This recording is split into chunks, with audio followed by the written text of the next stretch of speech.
بسم اللہ الرحمن الرحیم، شروع اللہ کے نام سے جو بڑا مہربان نہایت رحم والا ہے۔ اب کسی طرح مدینے میں بلا لو ہم کو، اب کسی طرح مدینے میں بلا لو ہم کو،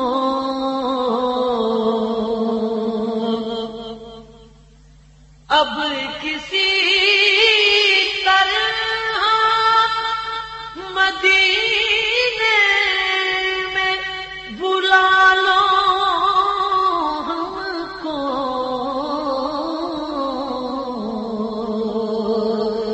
ہجر کے گھور اندھیروں سے بچا لو ہم کو، ہجر کے گھور اندھیروں سے بچا لو ہم کو،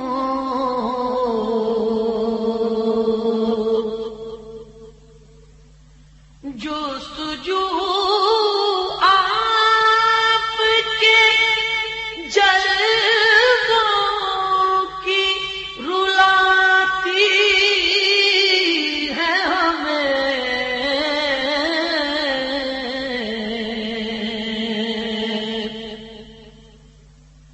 جستجو آپ کے جلووں کی رلاتی ہے ہمیں،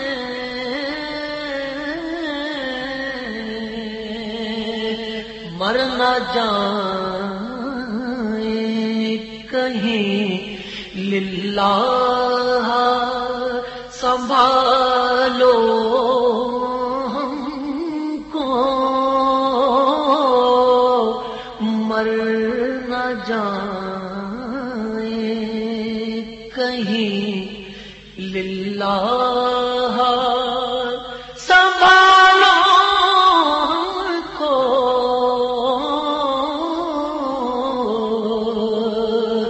ہجر کے گھور اندھیروں سے بچا لو ہم کو،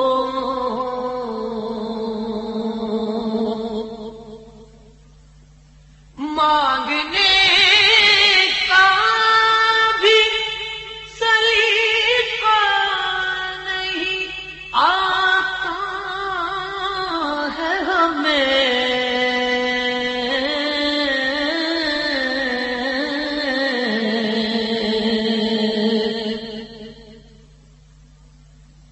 مانگنے کا بھی سلیقہ نہیں آتا ہے ہمیں،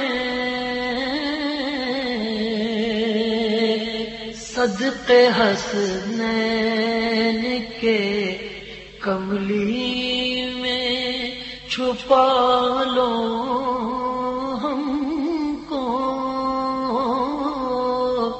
صدقے حسنین کے کملی میں چھپا لو ہم کو، ہجر کے گھور اندھیروں سے بچا لو ہم کو،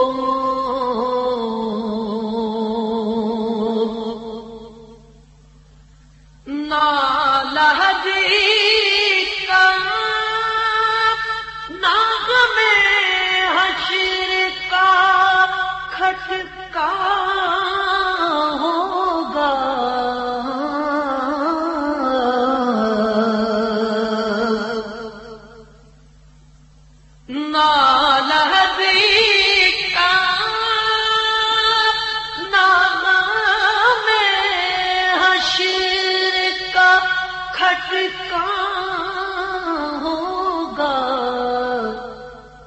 در کے ٹکڑوں پہ اگر آپ جو پالو ہم کو،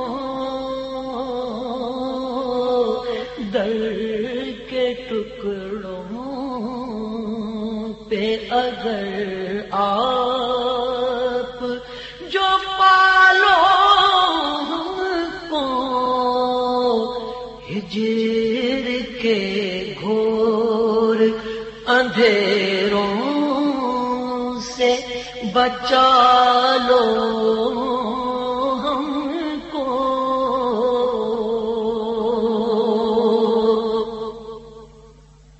آسی عشرت کی دعا یا نبی اللہ سنو،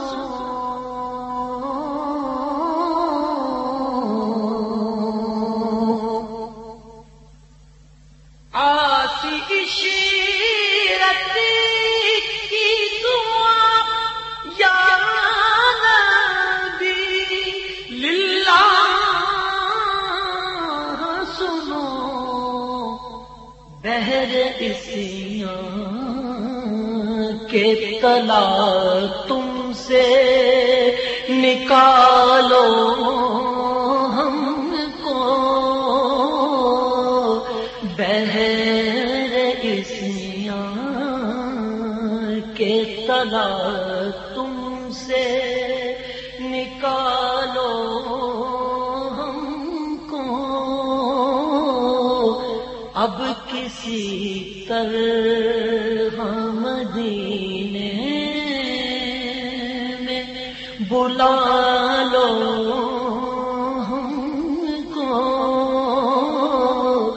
ہجر کے گھور اندھیروں سے بچا لو ہم کو۔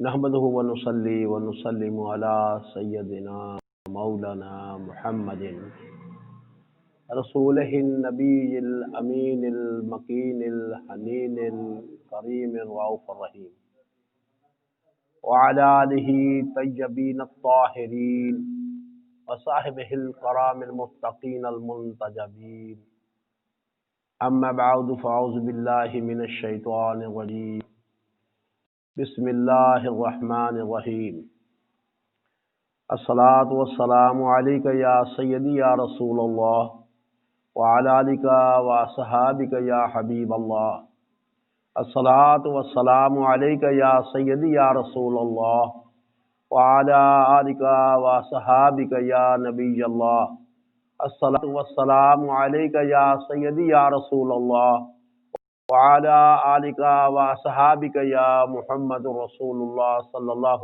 عليه وآله وسلم، محمد رسول الله صلی اللہ علیہ وآلہ وسلم، صدق اللہ مولانا العظیم۔ معزز سامعین حضرین، السلام علیکم ورحمۃ اللہ وبرکاتہ۔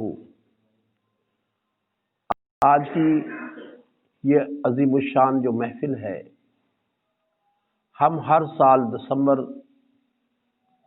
جمعۃ المبارک کو مناتے ہیں۔ اس ماہ مبارک میں میرے والد محترم، میرے پیر و مرشد، میرے شیخ حضرت حاجی محمد شریف صاحب اس دار فانی سے رخصت ہوئے۔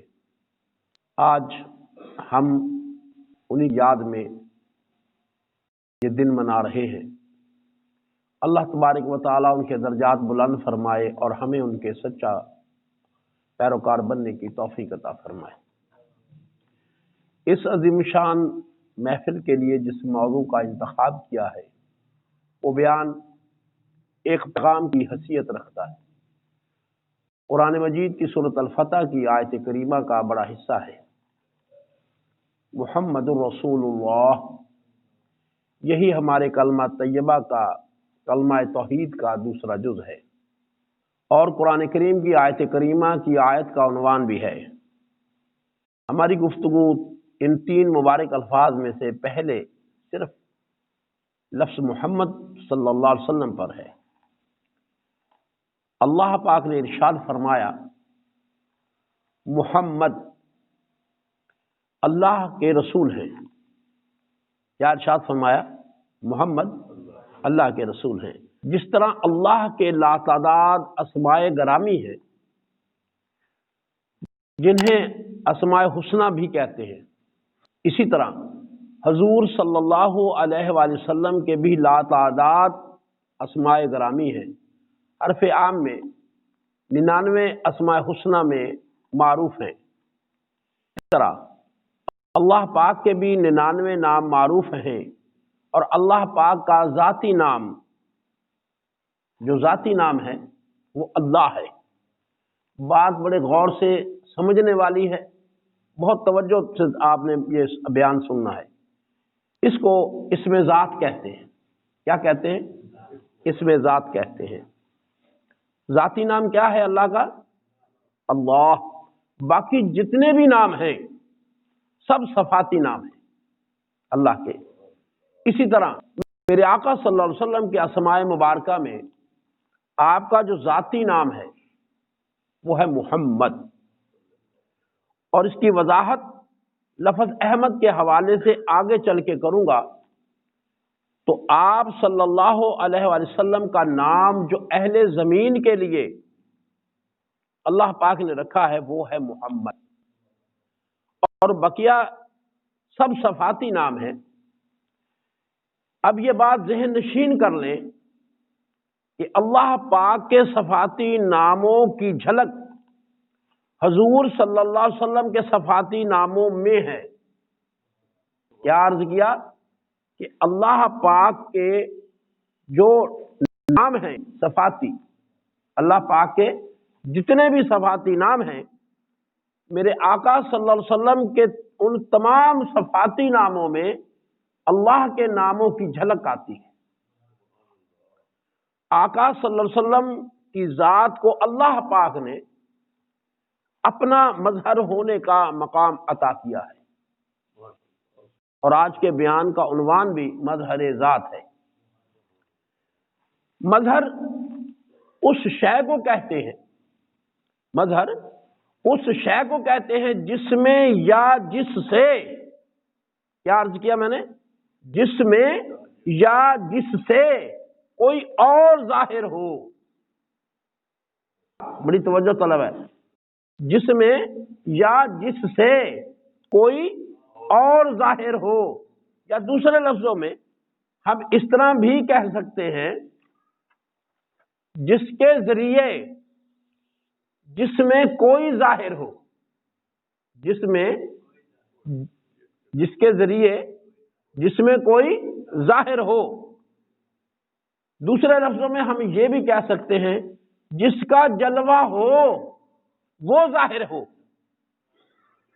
جس کا جلوہ ہو وہ ظاہر ہو۔ ظاہر اسے ظاہر کہیں گے جس میں وہ جلوہ نظر آ رہا ہے، اور وہ جلوہ جس میں چمکا اس کو مظہر کہیں گے، اس کو مظہر کہیں گے۔ جس کا جلوہ ہو وہ کیا ہے؟ ظاہر۔ جس کا جلوہ ہو وہ ہے ظاہر، اور جس میں وہ چمکا جلوہ اس کو کیا کہیں گے؟ مظہر۔ تو جلوہ حق تعالی کا ہے، جلوہ حق تعالی کا ہے۔ سو جس کا جلوہ ہے اس کا نام، اس کی ذات کا نام ہے اللہ۔ کیا ہے؟ اللہ۔ اور جس میں اس کا جلوہ چمکتا ہے اس ذات کا نام ہے محمد صلی اللہ علیہ وآلہ وسلم۔ سو اللہ ظاہر ہے اور حضور صلی اللہ علیہ وآلہ وسلم مظہر ہیں۔ جو میرا عنوان تھا اور ہے اس میں ہم نے یہی بات کہی کہ مظہر ذات، میرے آقا صلی اللہ علیہ وسلم اللہ کی ذات کے مظہر ہے، یہ ہم نے ثابت بھی کرنا۔ اب آقا صلی اللہ علیہ وآلہ وسلم ہے مظہر، اللہ کی صفات میں بھی اللہ کی اسماء میں بھی، اللہ کی صفات میں بھی، اللہ کے اسماء میں بھی، اور اللہ کے افعال میں بھی، افعال مصطفیٰ صلی اللہ علیہ وآلہ وسلم، یعنی حضور صلی اللہ علیہ وسلم کے فعل مبارک، حضور صلی اللہ علیہ وسلم کے فعل مبارک، جو کام آپ صلی اللہ علیہ وسلم نے کیے وہ اللہ کے افعال کا مظہر ہے۔ دوبارہ عرض کر دیتا ہوں، جو کام آپ صلی اللہ علیہ وسلم نے کیے وہ اللہ پاک کے افعال کا مظہر ہے۔ یعنی مظہر ہونے کا مطلب یہ ہوگا فعل حقیقت میں اللہ تعالیٰ کا ہوگا، فعل حقیقت میں اللہ تعالیٰ کا ہوگا، مگر نظر جو ہے وہ وجود مصطفیٰ میں آ رہا ہوگا، نظر وجود مصطفیٰ میں آ رہا ہوگا۔ آپ اس کی مثال پہلے سمجھ لیں، پھر آسان ہو جائے گا بات کو سمجھنا۔ میں یہ عرض کر رہا تھا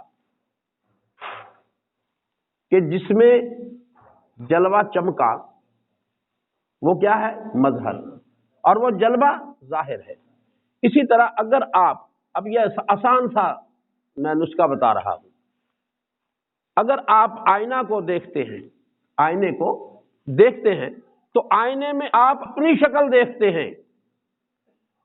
اگر آپ آئینہ کسی کے سامنے کر دیں گے تو اس کی شکل آئینے میں نظر آئے گی، وہ ظاہر ہو جاتا ہے۔ سمجھ آئی نا؟ آپ اپنی شکل دیکھتے ہیں تو آپ کو اپنی شکل آئینے میں نظر آئے گی، وہی ظاہر ہو جاتا ہے۔ جو کچھ آپ آئینے کے کریں گے وہ آئینے میں ظاہر ہو جاتا ہے۔ آپ آئینے کو کسی اور کے سامنے ظاہر کریں گے تو وہ ظاہر ہو جائے گا۔ اگر آئینے کو روشنی کے سامنے کریں گے تو آئینہ چمک اٹھے گا، اگر اندھیرے کے سامنے کریں گے تو آئینہ جو ہے وہ بالکل تاریک ہو جائے گا۔ چاند کے سامنے کریں گے تو اس میں چاند نظر آئے گا، سورج نہیں نظر آ سکتا۔ مطلب جو کچھ اس کے سامنے کریں گے اس میں وہی کچھ نظر آئے گا۔ اگر آپ سورج کے سامنے کر دیتے ہیں تو اس میں سورج چمک اٹھے گا۔ لہذا آئینے کا اپنا کمال یہ ہے کہ وہ جس کے سامنے ہو، جس کے سامنے ہو وہ اس میں ظاہر ہو جاتا ہے۔ فرق صرف یہ ہے کہ ہمارے آئینوں کا رخ بدلتا رہتا ہے، ہمارے آئینوں کا رخ بدلتا رہتا ہے۔ کبھی کسی نے اٹھا لیا، کسی اور نے اٹھا لیا تو رخ بدل گیا۔ یہ جو آئینہ ہے یہ مظہر ہے، جو چاہے اس میں ظاہر ہو جائے، جو چاہے اس میں ظاہر ہو جائے، یہ تو مظہر ہے۔ اب آقا صلی اللہ علیہ وسلم کو اللہ نے اپنا مظہر بنایا۔ جب اپنا مظہر بنایا تو آقا صلی اللہ علیہ وسلم آئینہ خدا ہوئے۔ کیا ہوئے؟ آئینہ خدا ہوئے۔ ہمارے آئینوں کا رخ بدلتا ہے، مگر جو آئینہ خدا ہے مصطفیٰ صلی اللہ علیہ وسلم کا رخ انور، اس کا رخ کبھی نہیں بدلتا، اس کا رخ کبھی نہیں بدلتا، وہ ہمیشہ خدا کی طرف رہتا ہے، اور رخ خدا ہمیشہ آئینہ مصطفیٰ کی طرف رہتا ہے۔ اللہ کا رخ ہمیشہ آئینہ مصطفیٰ کی طرف رہتا ہے۔ مصطفیٰ صلی اللہ علیہ وسلم کا چہرہ آئینہ ہونے کے ناطے اس نے خدا کو اپنے اندر جذب کیے رکھتا ہے۔ دوبارہ عرض کرتا ہوں، آئینہ خدا ہونے کے ناطے میرے مصطفیٰ صلی اللہ علیہ وسلم کا چہرہ اس نے خدا کو اپنے اندر جذب کیے رکھتا ہے، اور خدا کا چہرہ قدرت چونکہ آئینہ اس کا مصطفیٰ ہے، وہ ہر وقت مصطفیٰ صلی اللہ علیہ وسلم میں چمکتا رہتا ہے۔ اس لیے جو کوئی مصطفیٰ صلی اللہ علیہ وسلم کو دیکھے گا تو وجود مصطفیٰ کے آئینے میں خدا کو دیکھے گا۔ جس نے افعال مصطفیٰ کو دیکھا تو فعل مصطفیٰ کے آئینے میں فعل خدا نظر آیا، جس نے صفات مصطفیٰ کو دیکھا تو صفت مصطفیٰ کے آئینے میں صفات خدا نظر آئیں، جس نے ذات مصطفیٰ کو دیکھا تو ذات مصطفیٰ کے آئینے میں ذات خدا نظر آئی، اور جس نے اسم مصطفیٰ کو دیکھا، اسم محمد کو دیکھا، اسے اسم مصطفیٰ کے آئینے میں اسم خدا کے جلوے نظر آئے، اللہ نظر آیا۔ عارف لوگ، جو عارف لوگ ہیں جن کے پردے اٹھ چکے ہوتے، وہ آئینہ مصطفیٰ کی طرف جب دیکھتے ہیں، جب آئینہ مصطفیٰ کی طرف دیکھتے ہیں تو انہیں اس میں نور خدا نظر آتا ہے۔ جب نور خدا چمکتا نظر آتا ہے، پھر جب مصطفیٰ کی بات کرتے ہیں تو ساتھ وہ خدا کی بات کرتے ہیں، وہ خالی مصطفیٰ کی بات نہیں کرتے، خدا کی بات کرتے ہیں، کیونکہ چہرہ مبارک میں نور جو اس کا چمکتا نظر آتا ہے، اور خدا کی بات کرتے ہیں تو مصطفیٰ کی بات کرتے ہیں، کیونکہ خدا خود تو نظر نہیں آتا، وہ آئینہ مصطفیٰ سے ظاہر ہوتا ہے۔ ممکن نہیں کہ کوئی مظہر کی بات کرے اور ظاہر کی نہ کرے، یا ظاہر کی کرے اور مظہر کی بات نہ کرے، تو جنہیں نظر آتا ہے وہ خدا و مصطفیٰ کو اکٹھا دیکھتے ہیں، خدا کو ظاہر دیکھتے ہیں، مصطفیٰ صلی اللہ علیہ وسلم کو مظہر دیکھتے ہیں، اور جنہیں نظر نہیں آتا جب ان سے پوچھتے ہیں تو وہ انکار کرتے۔ ان کا انکار کرنا اس وجہ سے ہوتا ہے وہ دیکھنے سے قاصر ہے، وہ دیکھنے سے قاصر ہیں۔ جو دیکھے گا وہی مانے گا، جو دیکھ نہیں سکتا وہ مان نہیں سکتا۔ جی نہیں، دو چیزیں ایسی ہیں جنہیں اللہ نے بنایا ہی ایسا ہے۔ وہ کون سی دو چیزیں ہیں؟ جو نور کو، روشنی کو نہیں دیکھ سکتی، وہ صرف اندھیرے کو دیکھتی ہیں۔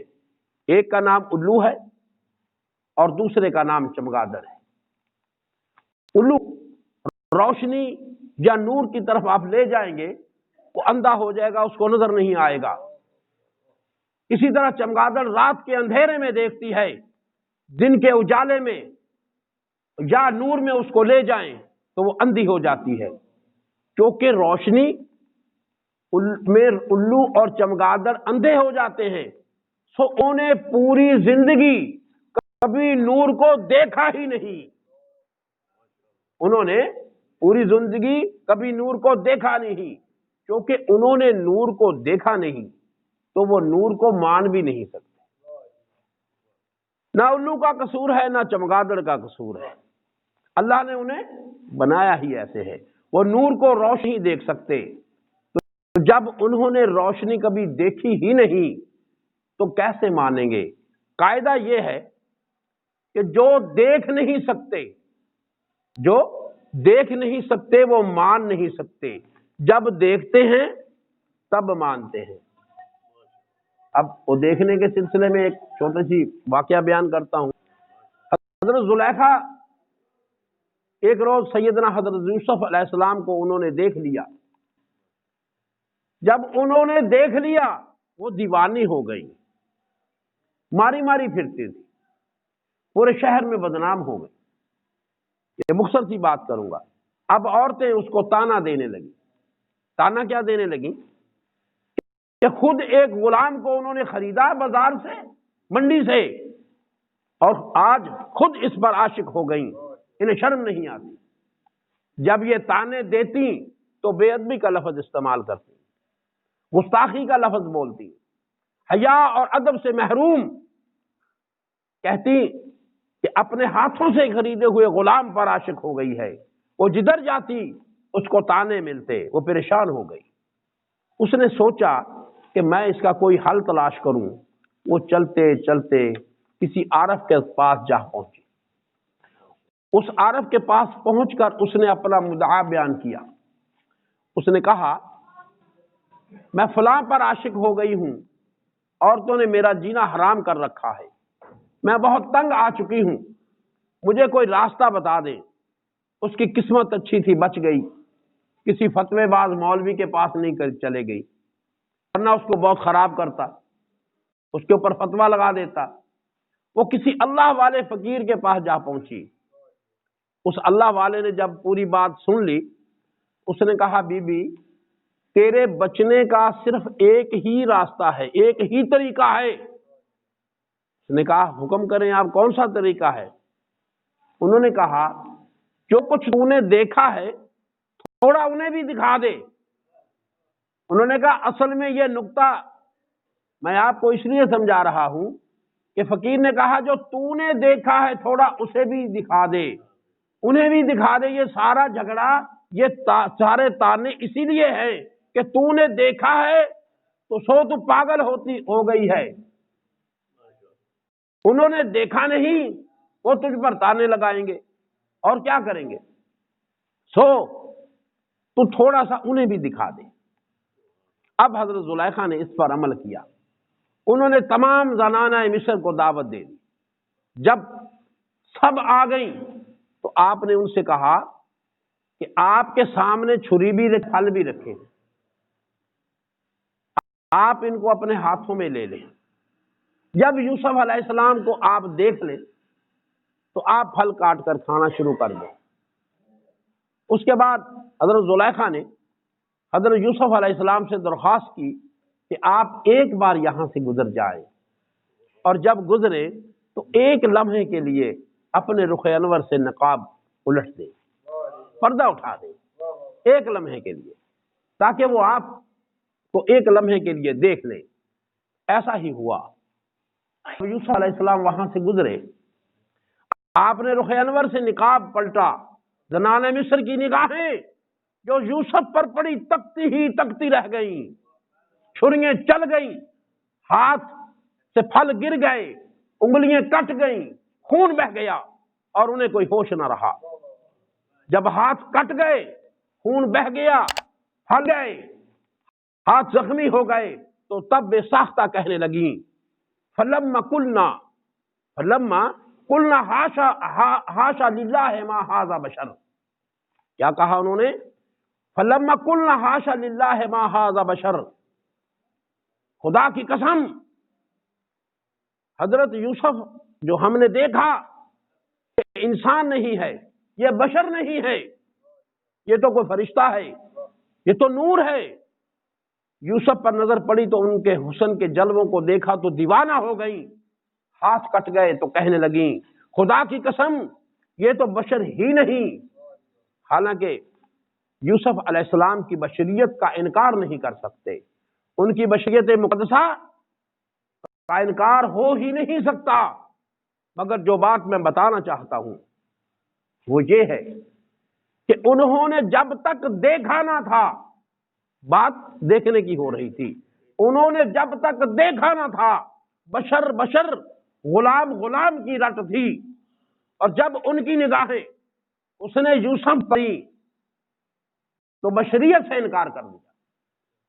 کیا کیا؟ بشریت سے انکار کر دیا۔ جب تک لیا تو بشر ہونے کا نام نہ لیا اور کہا یہ تو بشر ہی نہیں ہے، اور اللہ پاک نے بھی ان کی بات کو رد نہ کیا کہ یہ غلط کہہ رہی ہیں، یہ بشر ہیں یا نہیں، رد نہ کیا، اس لیے کہ باری تعالیٰ نے جانا جس مقام پر تمہیں پہنچانا چاہتا تھا ایک ہی نگاہ سے پہنچا دیا۔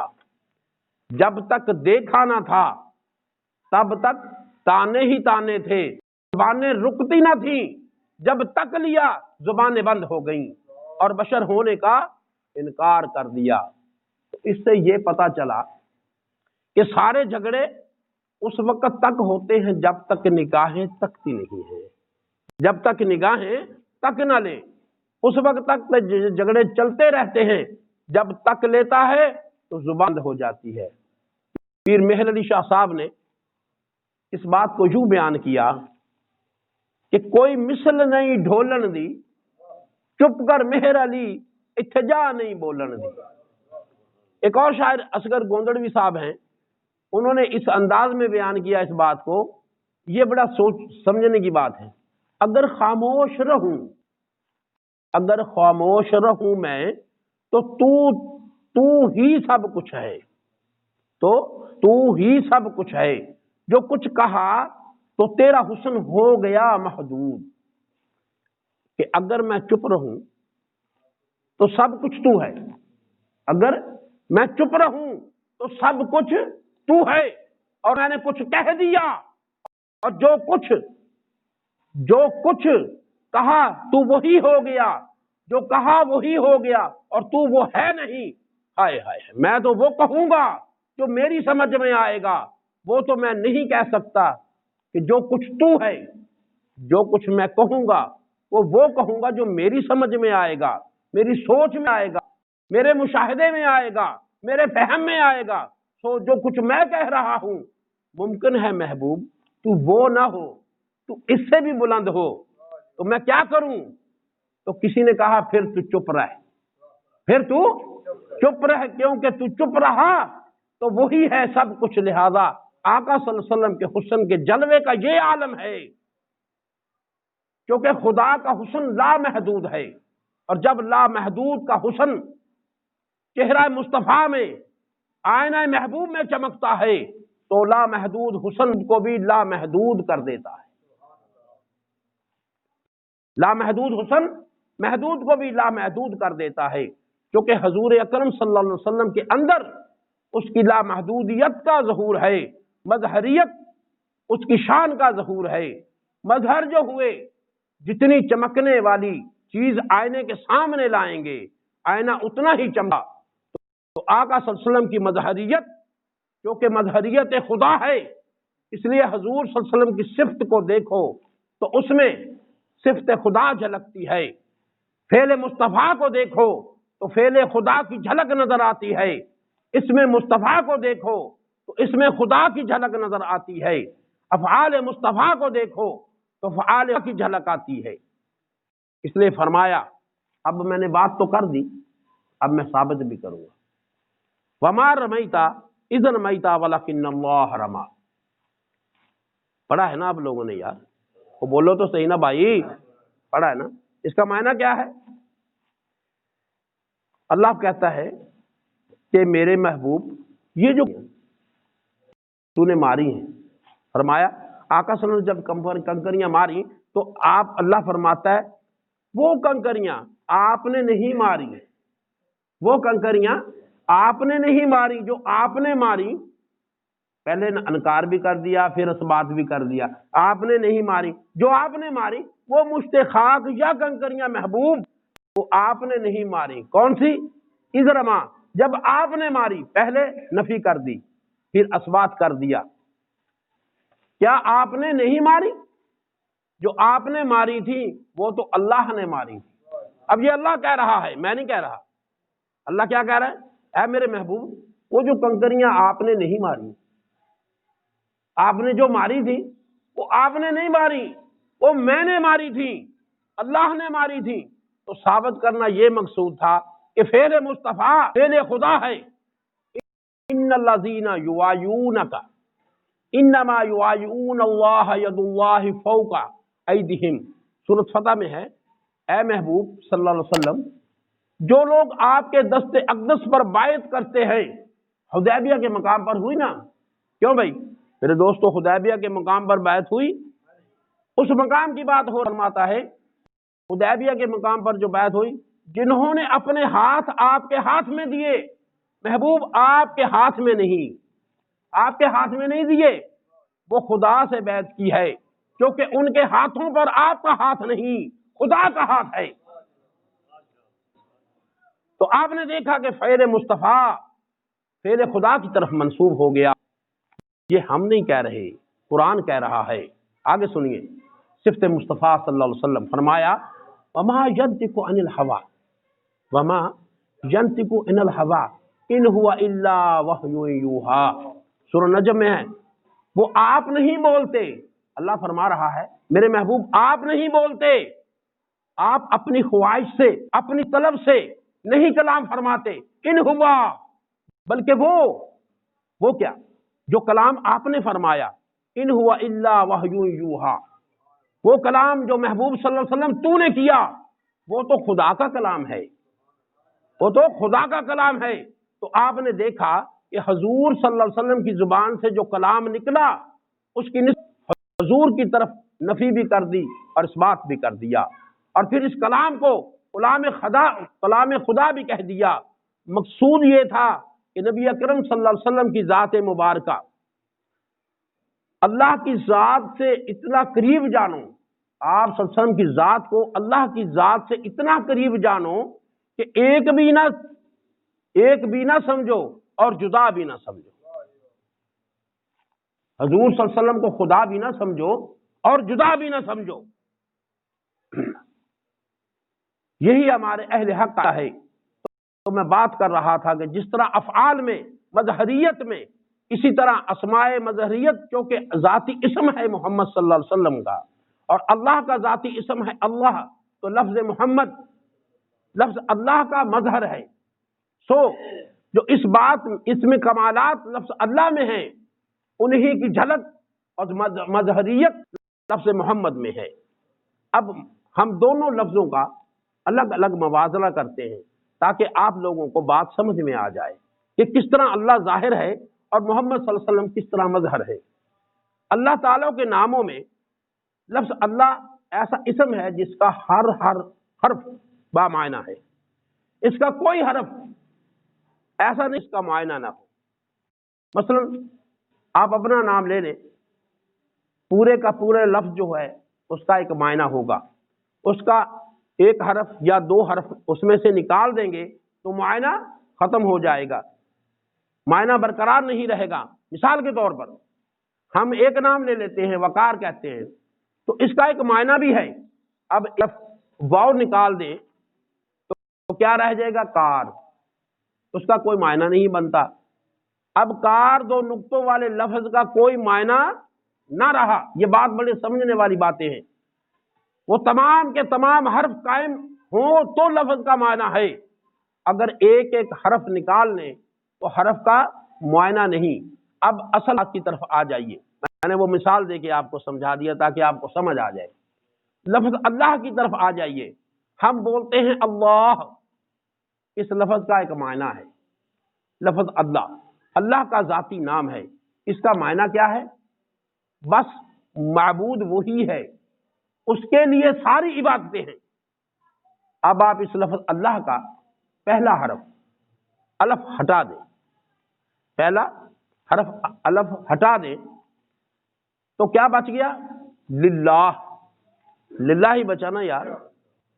للہ اس کا معنی ہے اللہ کے لیے۔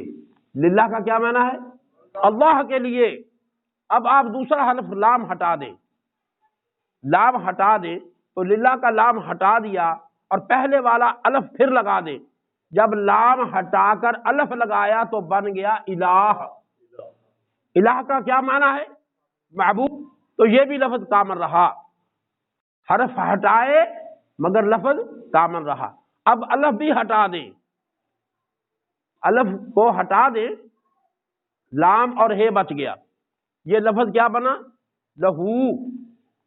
اور لہو کا معنی ہے اسی کے لیے، اسی کے لیے، تو تب بھی معنی کامل رہا۔ اب لہو کی لام کو بھی ہٹا دیں، سارے حرف ہٹا دیں، صرف آخری حرف بچا۔ جب وہ بچا تو کیا بن گیا؟ ہو۔ کیا بنا؟ ہو۔ ہو کا معنی ہے بس وہی۔ تو آپ نے دیکھا کہ ہر حرف کامل ہے۔ یہ ہے لفظ اللہ، اس کی اسمی دلالت اور اس میں کمال اس میں یہ ہے۔ میں نے جو عرض کیا کہ لفظ اللہ کا مظہر لفظ محمد ہے۔ جس ذات نے اپنے محبوب صلی اللہ علیہ وسلم کے نام میں کوئی نقص، صفات میں کوئی نقص گوارا نہیں کیا، وہ محبوب صلی اللہ علیہ وسلم کے افعال میں نقص کیسے گوارا کر سکتا ہے؟ جو کمال اور ہر نقص سے پاک ہونے کی شان اپنے ذاتی نام اللہ کو دی ہے، اسی کمال اور شان کا عکس اس نے لفظ محمد کو دیا ہے۔ محمد صلی اللہ علیہ وسلم اس لفظ کا معنی ہے، کیا معنی ہے؟ جس کی بہت تعریف کی گئی ہو، جس کی چاہت کی گئی ہو، جس کی بہت آرزو کی گئی ہو، جس کی بہت تمنا کی گئی ہو، اور جس کی بہت تعریف اور حمد کی گئی ہو۔ اب آپ لفظ محمد صلی اللہ علیہ وسلم کا پہلا حرف میم ہٹا دیں۔ فوج پڑتی تھی